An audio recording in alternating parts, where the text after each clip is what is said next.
Hi అండి, నమస్తే. Welcome to our channel Shri Vishnu's world. ఈరోజైతే నేను ఒక మంచి రెసిపీతో మీ ముందుకు వచ్చేసానండి.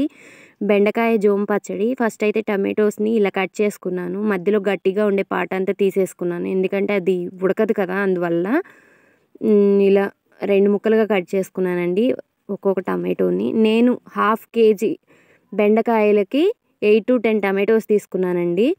బెండకాయలను అయితే ఇలా పొడవుగానే కట్ చేసుకోవాలి. నెక్స్ట్ అయితే నేను ఒక నిమ్మకాయ అంత చింతపండుని వేసుకుంటున్నాను.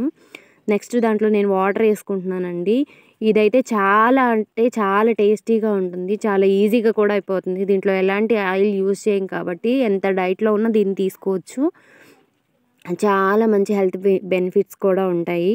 ఇప్పుడైతే మూత పెట్టుకొని కొంచెం సేపు ఉడికించుకోవాలి. కొద్దిగా ఉడికాక టమాటోస్ మీద ఉన్న స్కిన్ మొత్తం తీసేయాలండి, ఎందుకంటే మనం దంచుకునేటప్పుడు అది తొలకలుగా వస్తుంది. అందుకే ముందుగానే జాగ్రత్తగా తీసేసుకోవాలి, అదంతా సపరేట్ చేసుకోవాలి.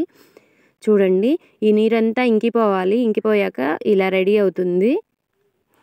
ఇప్పుడు స్టవ్ ఆఫ్ చేసుకోవాలండి. దీన్ని కోర్స్గా గ్రైండ్ చేసుకోవాలి, అది కూడా రోట్లోనే దంచుకోవాలి. నేను ఇప్పుడైతే రోట్లో దంచడం చూపించలేకపోయాను, ఎలా దంచుకోవాలి అనేది చెప్తానండి. ఫస్ట్ అయితే పచ్చిమిర్చిని, చిన్నులపాయని, సాల్ట్ని వేసుకొని దంచుకోవాలి. నెక్స్ట్ దాంట్లో టమాటోస్ వేసి దంచుకోవాలి.